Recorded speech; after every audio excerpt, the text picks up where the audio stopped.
Now, of course, in the storyline for our animation, this is going to be the winning points at the end of the game. And in order to show that, we're going to create a scoreboard right in this background area that shows the clock counting down to 0, and of course, the home team is trailing just by a single point. That's going to add a lot of nice drama, and of course, we're going to need to build that scoreboard.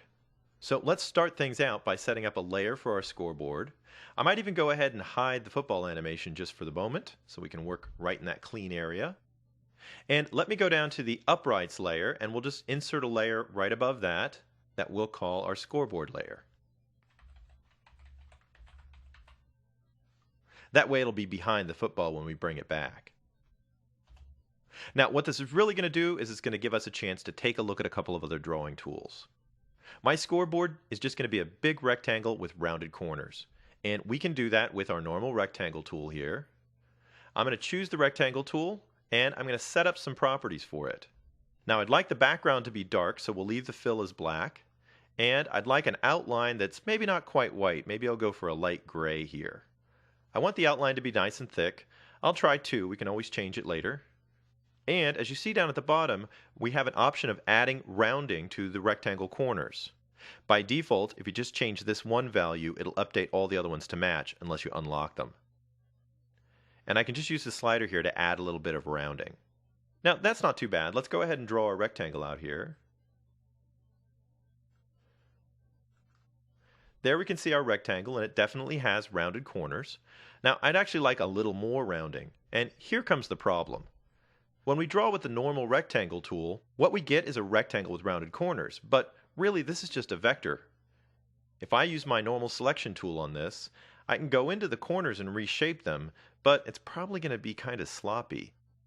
Well, there's actually a better way to do this with the new primitive tools. So let's double click on our old rectangle. I'm just going to hit delete and get rid of it. And let's go back up to our tool settings and let's try out the other tool.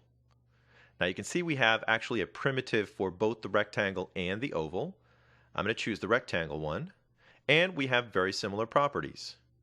I still have my outline, my fill, and my stroke.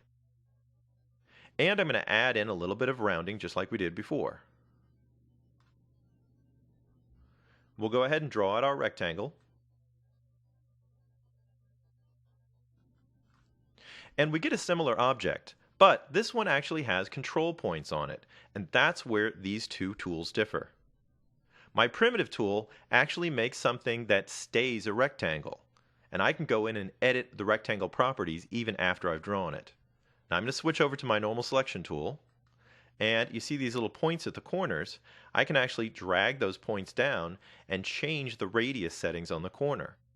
I can also go back and change the radius settings right here. And this allows me full access to whatever radius I want.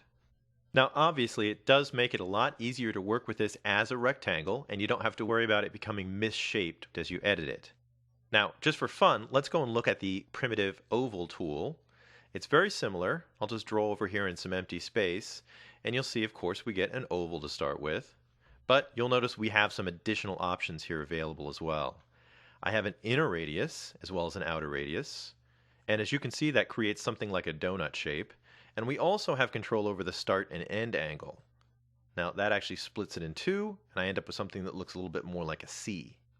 Now in both cases, if you were to break apart these images, they'll end up just like all of the other normal things that we would draw with our regular oval and rectangle tools.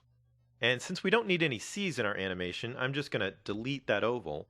But I did want a second rounded rectangle inside of the first one, and that would house the clock for our scoreboard. So I'm going to switch back to the rectangle primitive tool. I still have all the same settings from before, and I'm just going to drag out a smaller rectangle up here at the top. Now let me use my selection tool. I'm going to turn off snapping so that I can move this away a little bit easier. There, it should kind of be in the top there. And in this case, I actually want a smaller radius, so I'm just going to adjust that. And now we have something that looks a little bit more like a scoreboard.